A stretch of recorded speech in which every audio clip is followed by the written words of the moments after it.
Chapter 7. The Golden Granny Awards. "Pack your bags, Judas, we're going on holiday." It was breakfast the following day, and Joe had just come downstairs to find Granny tucking into a plate of eggs, bacon, sausage, tomatoes, fried bread and black pudding. She had prepared a half grapefruit topped with a small amount of cream cheese for him. "Where are we going?" Joe asked. He knew she was always getting his name wrong on purpose and decided not to correct her. "To Biddeford in Devonshire. It's a delightful town. I spent many happy years there in the war." "The Crimean War, Granny." "There's no need to be rude, dear," Granny lashed out with a curiously powerful fist. If Joe hadn't ducked at the last moment, she would have broken his chin. Even so, he felt the air as it punched past him. "It was the Second World War. Ah, what happy days those were, rationing and bombs and dried eggs for breakfast.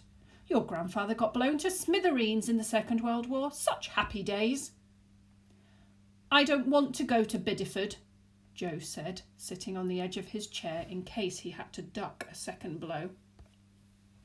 "I'm sure you don't, dear," Granny simpered. "But you're 12 and I'm 94, so you don't really have any choice."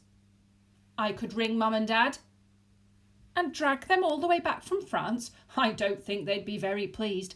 Anyway, I've already told them I'm taking you." She smiled unpleasantly.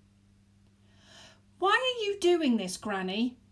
Joe demanded. "What do you want?" Granny paused with her fork inches from her mouth. Egg white dangled greasily in front of her lips. Suddenly she was innocent again. "I want to look after you," she said, "just like any granny would."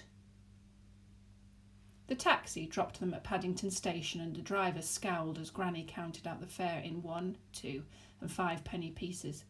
It took her 10 minutes to pay, by which time the driver was covered in coins. £7.20, she demanded. "There you are. That's £7.21. Keep the change." Joe grabbed the suitcases and Granny grabbed Joe, and together they made their way through the station concourse. As they walked, Joe saw something rather strange. A woman had got out of the taxi just behind them. He had noticed her out of the corner of his eye because he had thought he recognised her. And now she seemed to be following them. Nervously, he glanced over his shoulder. She was still there, her face almost completely hidden by a scarf over her mouth and a pair of dark glasses over her eyes. A lock of blonde hair poked out from under a voluminous hat, and she walked with a pronounced limp. Where had Joe seen her before? But maybe he was imagining the whole thing, for when he looked around again a few minutes later, the mysterious woman had gone. Granny checked her ticket and pointed at a train. There was a guard standing beside it, leaning against it, with one hand splayed out on the metal surface and the other hand in his pocket. The guard hadn't shaved that morning, and there was a cigarette behind his ear.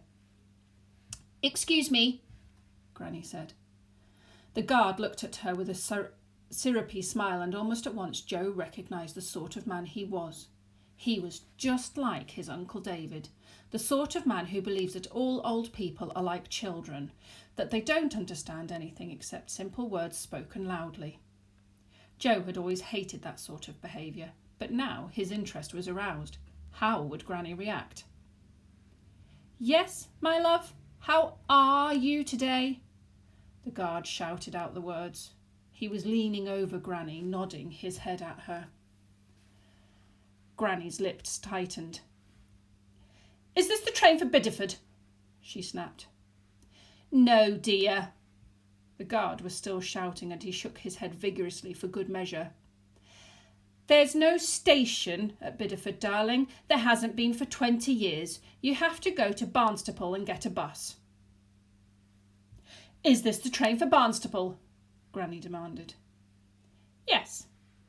Now he nodded like a thirsty duck. He was showing all his teeth, and several fillings, in a wide smile. "Can you get on all right, dear? Got a ticket, have you?" "Of course I've got a ticket." "Good, good. Now you change at Exeter, all right?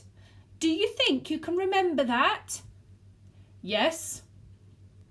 "That your grandson, is he? He'll look after you. Don't you worry, love, you'll be all right." The guard hadn't noticed, but Granny's cheeks had gone a dark red and her lips were so tight they could have been sewn together. She didn't say anything more, but got on the train with Joe and found her seat. Then she looked at her watch. "We've got 10 minutes, she muttered, as much to herself as him. "You wait here, I'll be right back." As soon as Granny had gone, Joe slipped out of his seat and went over to the open door. He was curious. What was she going to do? He saw her scuttling across the concourse to the newsagent, and a minute later she came out clutching something in her hand. Now she was hovering, waiting for something. Joe followed her eyes and saw the guard, still leaning against the train with his palm flat on the surface. Suddenly, making up her mind, Granny moved towards him.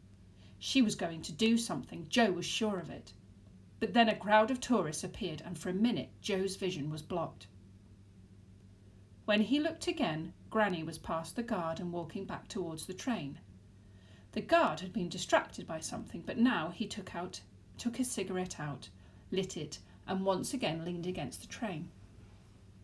Joe hurried back to his seat.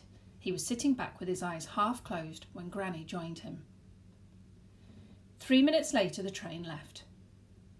Granny had bought a magazine with her, but she didn't read it. She was smiling to herself with that odd, dangerous light in her eyes. Joe glanced at her handbag, which lay half open on the seat beside her. There was a torn carton inside. What was it she had bought in the newsagent? Joe read one single word and shuddered. Superglue. They were delayed for 1 hour at Reading while they prized the guard off the train. He had run the whole way from Paddington, one hand glued to the side of the carriage. He was taken to hospital by ambulance to be treated for exhaustion, multiple blisters and shock. Granny watched through the window as the ambulance left. "I hate being patronised," she said. "Yes, Granny." For the rest of the journey, Joe kept his mouth firmly shut. Biddeford was pretty enough, stretched out along a harbour with a few fishing boats moored on the other side of the parking meters. The taxi had brought Joe and Granny all the way from Barnstaple, and as it cruised along the high street he noticed 2 things. The first was that every single shop in the town sold Devonshire clotted cream, and the second was that there seemed to be an unusually large number of elderly ladies in the street, all of them with knitted hats and shopping trolleys. "No wonder it's called Biddeford," Joe thought to himself. "The place is full of old biddies." The taxi turned right and followed a narrow, twisting road up a steep hill. At the top it stopped and Joe saw the hotel where they were staying. It was a tall, double-fronted house, 4 floors high but with extra rooms built into the roof. The house was old, but the owners had tried to modernise it with a revolving door, which looked ridiculous, and a white marble forecourt. The hotel advertised 45 rooms, all with hot and cold running water, except that someone had crossed out the and replaced it with or. Apparently they had plumbing problems. It was called the Stilton International. Granny paid the driver and she and Joe went in. The reception area was surprisingly large. The whole hotel seemed bigger inside than out. While Granny checked in for both of them, Joe wandered between the artificial leather sofas and the wilting pot plants. The hotel was as hot as Granny's flat, and went over to a large sign on the opposite wall. It was made up of plastic letters, although some of the alphabet was evidently missing, and it read, "The Stilton International welcomes Grannies tonight at 10 p.m. in the Elsie Bucket Conference Room. The Golden Granny Awards." The Golden Granny Awards? Joe muttered the words to himself, and looking around him he suddenly realised, with a lurch in his stomach, that the hotel was occupied entirely by grannies. There were 6 of them sitting in the reception area reading magazines or nodding off to sleep. The lift arrived and 3 more grannies got out, whispering amongst themselves. 2 grannies met on the forecourt and Joe heard them greet each other. "Gladys! Evelyn! I haven't seen you since..." 1942. 52 years ago, Gladys, you haven't changed. Haven't I, Evelyn dear? No, you're still wearing the same dress. A coach had drawn up and another 15 grannies got out and formed a queue at the reception, chatting excitedly among themselves. They were all carrying shopping trolleys and old heavy suitcases. But now Joe noticed something else. It was very strange, but they had brought what looked like scientific equipment along with them too. One granny had a large test tube, another had a Bunsen burner. A third granny had a series of twisting glass pipes, while the granny behind her had some sort of electrical apparatus, complete with copper wires, magnetic switches and complicated micro-circuitry. The last granny in the line was completely bowed down by something that could have come straight out of one of his science fiction books. It was like a glass and steel tuba with a whole series of levers and buttons and flashing lights. One of the other grannies was admiring it. "You got an electrostatic de-energizer," she exclaimed. "How lovely! Where did you find it?" "My grandson's a nuclear physicist," the other granny explained. "He made it for me." "Did you tell him what it was for?" No, unfortunately he didn't ask. Not one single granny had looked at Joe. He was aware that he was the only person in the building under 70. Even the receptionist was white-haired. Normally he would have expected the grannies to tussle his hair or tug at his clothes, but it was as if they were actually avoiding him. He felt their eyes settle momentarily on him, but then dart away. Nobody spoke to him. They seemed almost afraid of him. Something poked Joe in the ribs, and he spun round to find Granny dangling a key in front of him. "Here you are, Jasper," she said. "You've got room 45. Go and unpack and I'll see you at dinner. And you be a good boy now." Joe took the key, and as his hand came into contact with the cold metal, a shiver ran down his whole body. Granny's eyes had locked into his, and for a moment he could see the hunger in them. He felt her eyes sucking him dry, and at the same time the words electrostatic de-energizer echoed in his mind. What did it do? What was it for? And why was he so sure that it had something to do with him? Room 45 was at the very top of the hotel, built into the roof with slanting walls and a small low window. Joe quickly unpacked, then set out to explore the Stilton International. He had never been anywhere quite like it in his life. In the basement there was a swimming pool, but the water was so hot that the entire room was filled with steam and he could hardly see anything. But there were grannies there. He couldn't see them, but he could hear them cackling eerily in the steam and pattering across the tiled surface like ghosts. Near the swimming pool there was a beauty parlour, and Joe stared through the open door as one of the grannies lay back in what looked like a dentist chair. The beauty specialist was a small, foreign-looking man with a wig and a moustache that didn't quite match. The granny he was working on already had 2 cucumber slices on her eyes, 2 straws up her nose and a thick white cream on her lips. "Oh yes, Mrs. Grimstone," he was saying, "to bring out the beauty of the skin, to give it back its youth, it requires the natural products only." He produced a bucket and scooped out a handful of something brown and steaming. "That is why I use only the finest quality buffalo dung. Rich in minerals and vitamins, high in protein, it will draw out the natural colour." Joe moved away as the beauty specialist slapped the first handful of the stuff on Mrs. Grimstone's cheek. There was a fashion shop on the ground floor where Joe watched grannies trying on all sorts of brilliantly coloured clothes. One granny was standing in front of a mirror, having squeezed herself, with great difficulty, into an impossibly tight leopard skin leotard with a black top and brilliant red headband, which now matched her brilliant red face.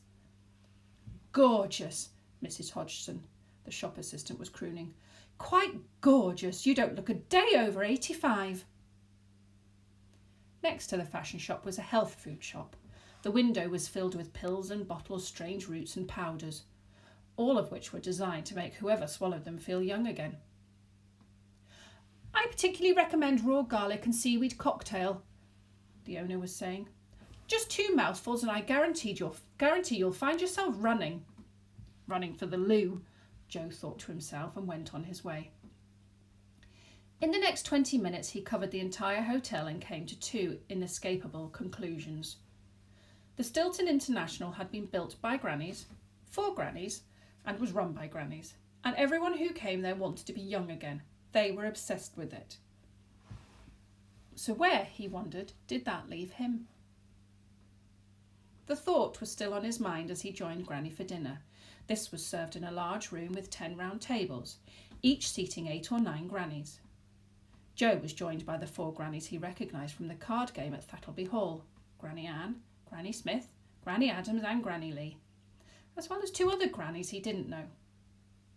None of them spoke to him, although Granny Adams spent several minutes examining him through her inch-thick spectacles until the first course was served. The first course was quail's eggs. The grannies fell on them like wolves. Joe remembered an old phrase he had once heard: "You can't teach Grandma to suck eggs." He could certainly see it was true now as the 90 grannies in the room grabbed the miniature eggs, smashed the shells against their plates, the tables or indeed each other, and then sucked out the contents. Soon the whole room was filled with the sound of slurping as the balls of glistening white were vacuumed. Granny Smith, the fat granny, was enjoying hers so much that she wasn't even bothering to remove the shells. Joe wondered if there might be a prize for the granny who sucked the most eggs, and that made him think of the Golden Granny Awards he had seen advertised. He turned to Granny. "What are the Golden Granny Awards?" he asked. Granny looked at him suspiciously. "Never you mind," she snapped. "They've got nothing to do with you." "Past your bedtime," Granny Smith added, picking a piece of eggshell out of her teeth. "When is his bedtime?" Granny Lee asked. Granny looked at her watch. "Now." "But," Joe began. He glanced at the kitchen door, which had just opened. A waiter was carrying in a vast silver dish of poached eels with mashed potato. Joe blinked. "Maybe you're right," he said. "I am a bit tired." Joe got up and left the room. As he went, he felt himself being followed by 180 eyes, 3 of them glass. He saw one granny nudge another and point, heard a soft chuckle as his name was whispered. "Jordan, that's the boy, Ivy Kettle's boy." The first eels were being served as he left, netted, boiled and stretched out on a plate. Joe knew exactly how they felt. Of course, he didn't go to sleep. At 10 o'clock exactly, he crept back downstairs, avoiding the lift in case the noise gave him away. The hotel was in half darkness, the front doors locked, the reception area empty. The receptionist was still behind the desk, but she had fallen asleep. 10 p.m, the Elsie Bucket conference room. Although Joe hadn't been inside the room on his tour of the hotel, he found it easily enough, following the sign out of the reception area and past the health food shop. As he padded along the thickly carpeted corridor towards a pair of heavy wooden doors, he heard a woman's voice, amplified by a microphone system but still muffled by the wall. "And welcome, ladies and ladies, to the annual Golden Granny Awards." There was a round of applause. Taking his courage and the handles in both hands, Joe opened the doors and quickly stepped inside. He would never forget the sight that met his eyes. The Elsie Bucket conference room was enormous. It was a long, low-ceilinged room with a wooden floor and a stage at the far end. It had seats for about 250 people, and every one was taken. Joe realised that as well as the grannies in the hotel, other grannies must have travelled from all over the country to be here. There were grannies in every seat. 2 to a seat in places. There were more grannies standing at the sides and yet more grannies hunched up on the floor in front of the stage. The stage itself was decorated with a rippling wall of gold in front of which hung a sign, "The Golden Granny Awards." The awards themselves, little statues of golden tortoises, were arranged on a nearby table. There was a granny sitting at a piano whilst an elderly man addressed the audience. Joe thought he recognised him as someone who had once done magic tricks or something on television, but that had been about 5 years ago. His name was Dan Parnell, and he was wearing a red dinner jacket and a silver bow tie. Joe had entered the room at the very back. He slid behind a row of spotlights and watched with bated breath. "As you know," Dan Parnell said, "every year we give out these awards to the grannies who have most distinguished themselves in certain fields." "I've never been in a field," someone shouted from the back, and all the other grannies screeched with laughter. "The tortoise lives for many, many years," the man went on, "and this is why our awards take the form of a tortoise. Do you know, ladies, that the combined ages of everyone in this room add up to 22,500. This news was greeted by a huge round of applause, catcalls and stamping feet. Joe watched nervously as the spotlights trembled and shook. Dan Parnell held up a hand for silence. "Nobody wants to be old," he went on. "Let's face it, being old is beastly, and it's not just the wrinkles and the false teeth." He pulled open his mouth to show his own, which glinted in the light. "It's not just the aches and the nasal hair, which hurts is having to stand by and watch young people take over. That's what I hate. That's what we all hate." There was another explosion of applause which went on a full 10 minutes. "But we can have our revenge," Dan Parnell continued at last. "We can get in their way. We can upset them. We can do all sorts of things if we set our minds to it. And we can have lots of fun. That's why these awards are about. And without any more ado, let's get on with the presentation." Joe peered out as Dan Parnell went over to the row of tortoises. The granny at the piano played a few dramatic chords. The grannies in the audience clapped and punched at the air with clenched fists. "The first award is for the longest time getting on a bus. This award has been won this year by Rita Sponge, who managed to take a staggering 3/4 of an hour getting on a 19 bus at Piccadilly Circus." There was a burst of applause, but Dan held up a hand for silence. "And, wait for it, she then managed to spend another 23 minutes looking for her bus pass. An amazing 1 hour, 8 minutes in total." This time the applause was loud and sustained as Granny Sponge, a tall, drooping woman with wet, red eyes, came onto the stage to collect her award. "The second award is for the longest queue in a post office. Again, another record, ladies and ladies. 45 people kept waiting for over half an hour in the Bath post office, and the man behind her actually had a nervous breakdown. Step forward, Doreen Beavis." Granny Beavis was small and lively. She was so excited by her award that, having snatched it, she actually fell off the stage, but this only delighted the other grannies all the more. "And now we come to the Elsie Bucket Difficult Shopper Award. A very close result this year.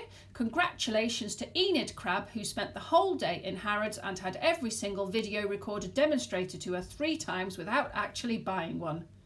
Also, congratulations to Betty Brush for buying half an ounce of every single meat on display at her local supermarket, a performance that took 3 hours and kept 61 people waiting. But I'm afraid you were both pipped to the post by this year's winner, Nora Strapp, who spent so long complaining about a biro she had bought at Woolworths that the manager eventually committed suicide. Well done, Nora!" Everyone applauded, apart from Enid Crabbe and Betty Brush. Nora Strapp picked up her award and pranced off the stage. Joe watched, unbelieving, as the other awards were presented. There was an award for the most unnecessary visits to a doctor, and an award for the most absurd reason for telephoning the police. One granny picked up an award for causing the worst scene at a wedding, whilst another was unable to pick up her award for causing the most violent argument in a family as she was still in hospital. Joe's granny didn't win anything, but Granny Smith got an honourable mention for the most damage caused when trying to be helpful. An hour later, the last award had been given, and Dan Parnell had left the room, to huge applause. Joe was just preparing to sneak back to his bedroom when another granny took the stage. She was older than anyone in the room. Looking at her, at the hundreds of wrinkles on her face, At the white hair reaching down to her shoulders and her trembling claw-like hands, Jo would have said she was well over 100. There were terrible blotches on her cheeks. Her eyes were completely empty. "And now," she screeched. She had a terrible sandpaper voice. "The moment we have all been waiting for. But before I go on, I must introduce our uninvited guest." Our uninvited guest. Somehow Joe knew who the old woman was talking about, and he went hot and cold at exactly the same time. She was gazing at him now, her eyes as welcoming as a shark's. He took one step back. A huge net fell over his head, reaching down all the way to his feet. He looked up and realised that there was a balcony running along the back of the hall, that there were another 10 grannies up there, and that he had been observed from the moment he had come in. It had been they who had dropped the net. Now another 4 grannies ran forward and seized the corners. He tried to struggle, but it was hopeless. He had been netted like a North Atlantic cod. Joe squirmed and kicked, only entangling himself all the more. Somewhere in his mind he swore never to eat another fish finger, but it was too late for that. "Bring him forward," the old woman cried. With the cackling of the grannies all around him, Joe was dragged onto the stage.